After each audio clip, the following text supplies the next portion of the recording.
Hello, my friends. My name is Gerdes, just a professor trying to offer commentary and context in the war in Ukraine.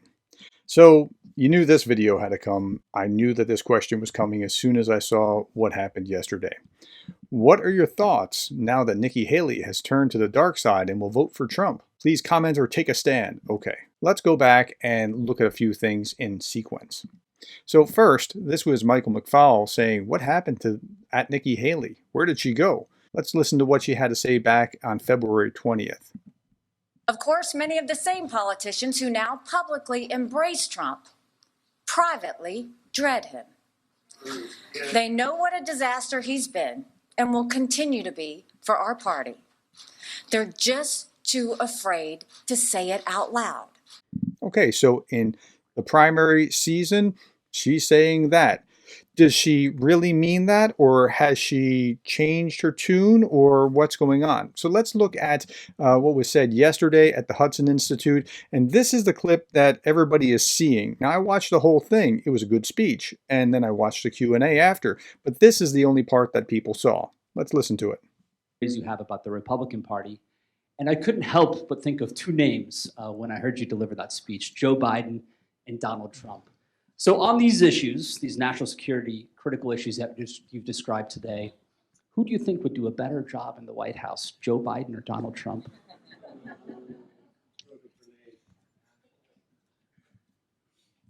As a voter, I put my priorities on a president who's going to have the backs of our allies and hold our enemies to account, who would secure the border, no more excuses. A president who would support capitalism and freedom. A president who understands we need less debt, not more debt. Trump has not been perfect on these policies. I've made that clear many, many times. But Biden has been a catastrophe. So I will be voting for Trump. Having said that, I stand by what I said in my suspension speech. Trump would be smart to reach out to the millions of people who voted for me and continue to support me and not assume that they're just going to be with him. And I genuinely hope he does that. Okay, so she's saying that for all the reasons collectively, she's voting for Trump. It's disappointing.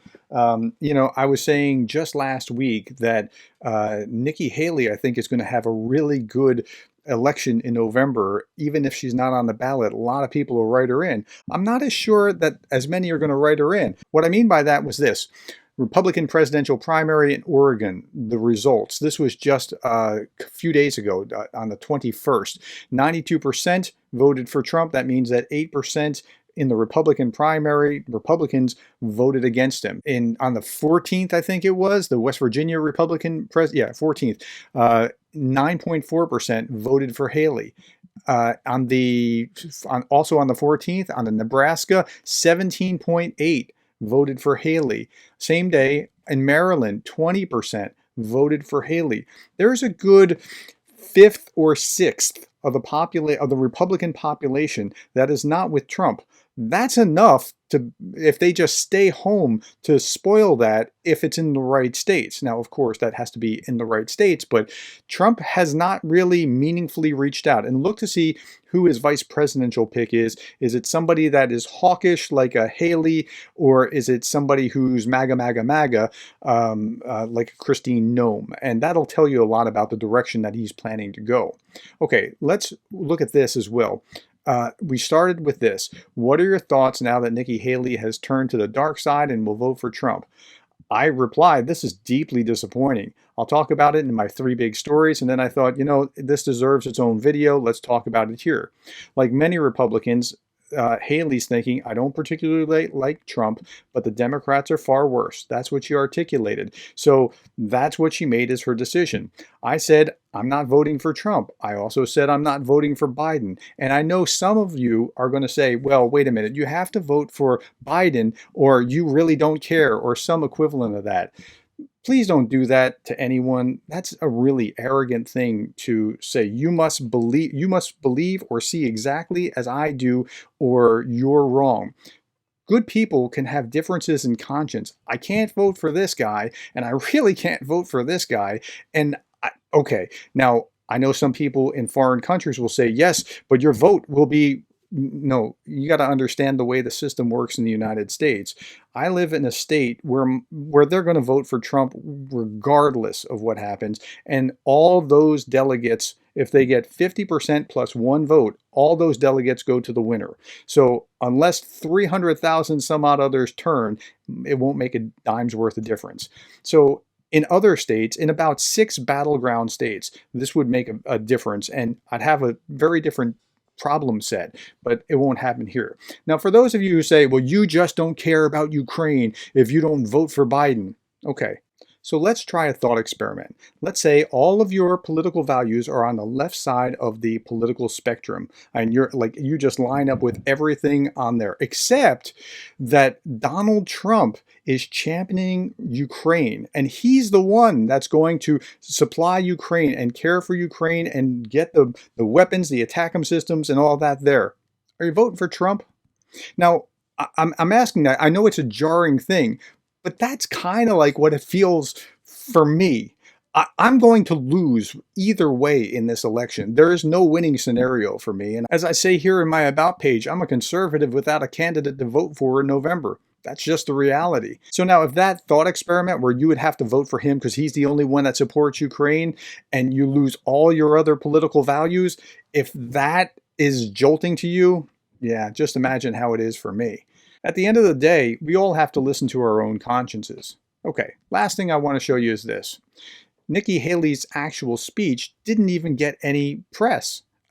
It was a great speech. I'm going to play you about 5 minutes of it, and I want you to ask yourself, does she actually support Ukraine, or is it just lip service? Some Republicans lack the same clarity when it comes to Ukraine. Russia's dictator has made it perfectly clear that he won't stop at Kyiv. He wants to recreate the Soviet Union, and he's threatened to attack our NATO allies. We are obligated to defend them, and if Russia attacks, American troops will go to war. We must do everything possible to ensure that doesn't happen.